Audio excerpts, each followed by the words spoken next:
All right, good morning, Hebrews and Shebrews. This is Oilfield Disciple again. I'm going to do a little different video here.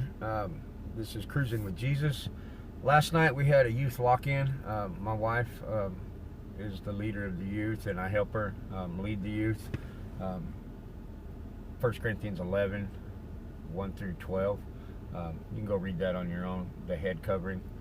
I am her head. I'll cover her. So let's don't get all bent out and twisted out of shape on that.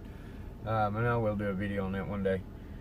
But last night we had a youth lock-in, and it was pretty cool because one of our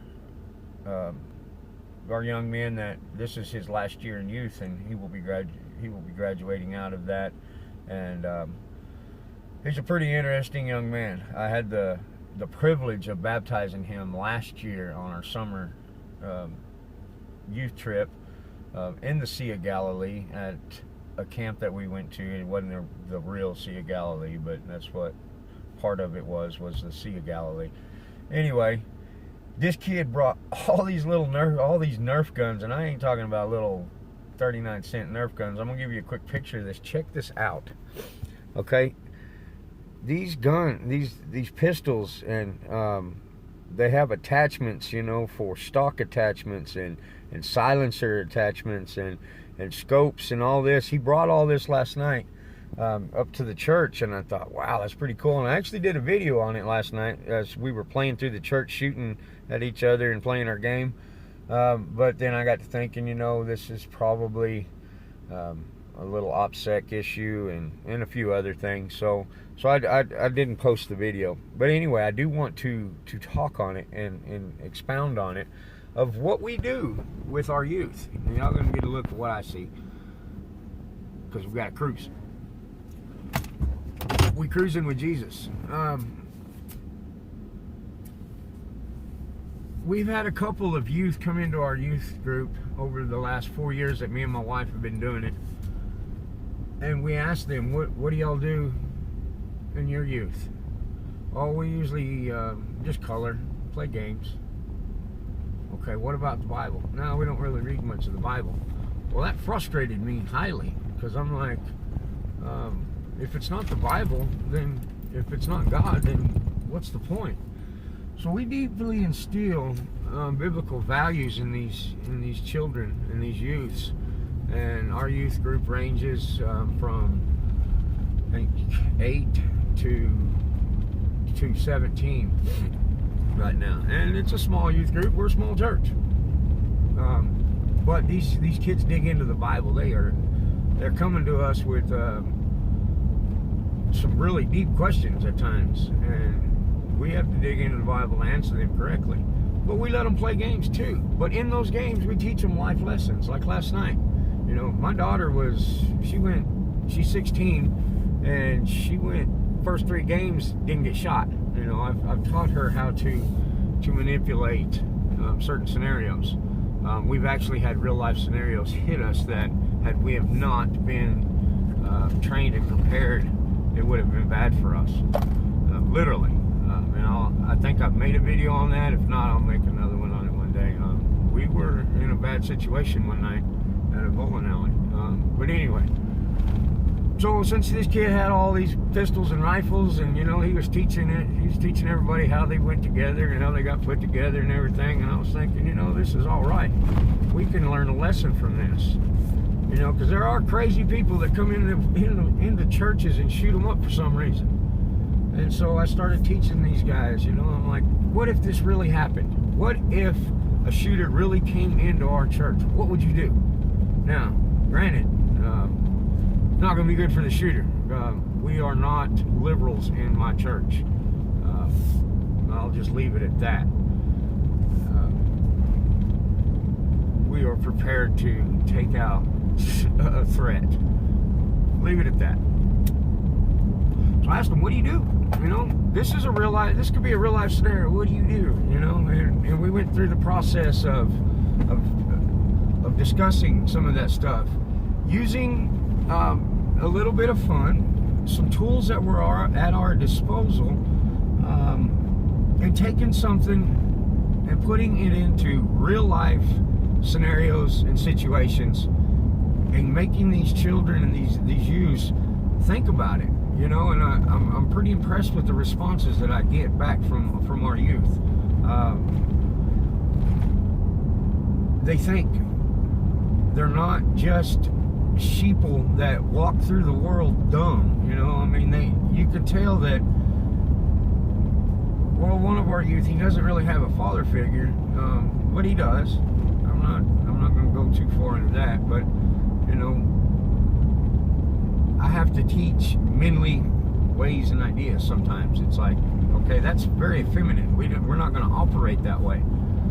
This is the way we need to operate.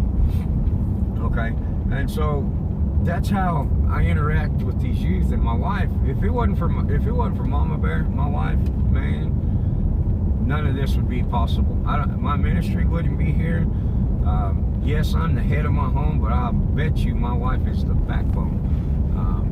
When I'm ready to call it a day and pack it up and leave, she encourages me to take that next step. You know, just like when I was in the military, when I was in the Army, and I looked over at one of my buddies, and they was ready to give it up, and they looked at me, and it was like, man, this is hard. All right, I ain't quitting, you ain't quitting, let's go. You know what I mean? And we operate off of each other like that. And that's how we should operate off of each other. And so I just want to kind of make this video on that we're doing stuff. You know, we're not just sitting behind four walls and preaching truth of the gospel and then just letting it lay there. You know, we've got a major event coming up in October, which is actually going to hit right in the middle of Sukkot, and I think it's going to be awesome because this will be the first year that we've done Sukkot, and I'm going to take my vacation. We're going to be on Sukkot, but we're going to Sukkot at the church, and right in the middle of a Baptist church that I'm trying to get their eyes open to. You know what? Doctrine has been corrupt and decayed and destroyed over the years, just like the Pharisees and the Sadducees doctrine. The Talmud had screwed them up so much from God's ways that when Jesus came, he's like, y'all have got so far in left field with what God says, with what I've said, that y'all are jacked. Well, that's the same way we are in the religiosity, churchianity system of today. We have gotten so far from the truth that we're jacked. And that's part of what I believe God's called me to do is wake up, oh ye sleeper. Wake up and come out of your stupor.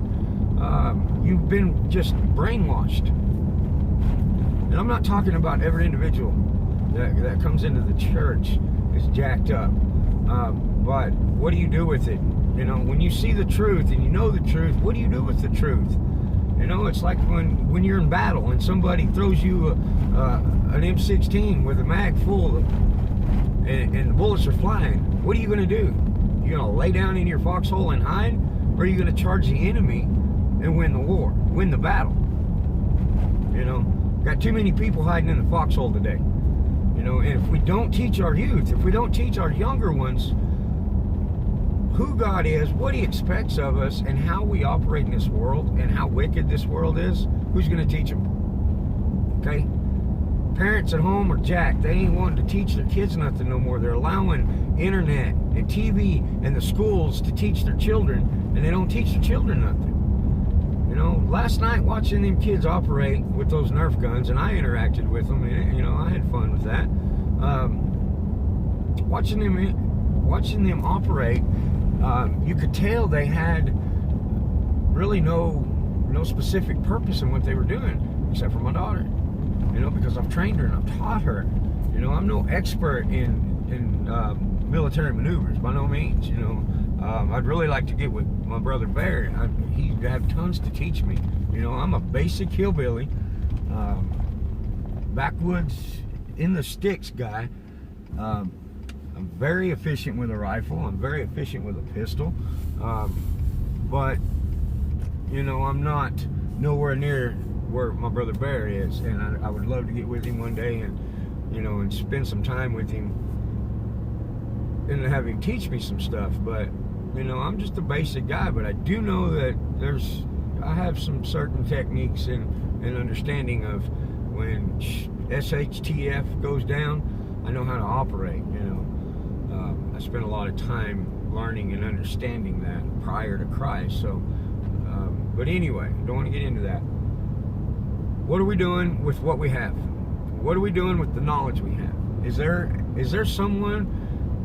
a youth that is just lost, and rather than being frustrated with that youth because he didn't have no homegrown, but you have the opportunity to take them under your wing and teach them some of the things and knowledge that you have?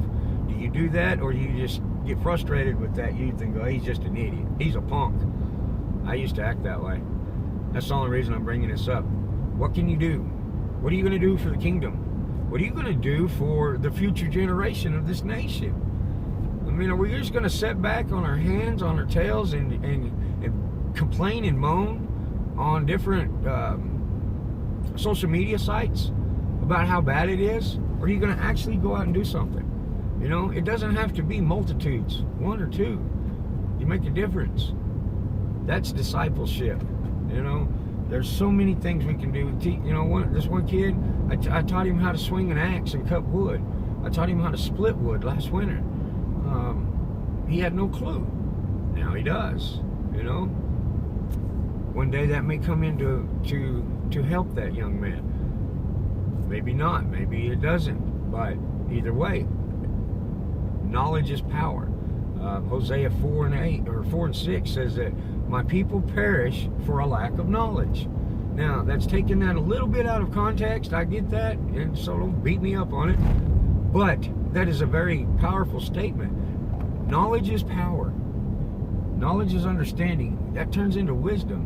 That turns into the fear of God. There's a whole round circle that we can get out of that. So do you feel me? Feel what I'm saying? I hope so. I'm fixing to be at my next lease, so I hope this message can kind of bless you, encourage you, and frustrate you. Go look some stuff up. See what you're doing for God. See what you're doing for your community in your own backyard. Y'all be blessed in the mighty hand of Yeshua HaMashiach, Jesus, Messiah. This is Oilfield Disciple, and I will catch you on the next ride.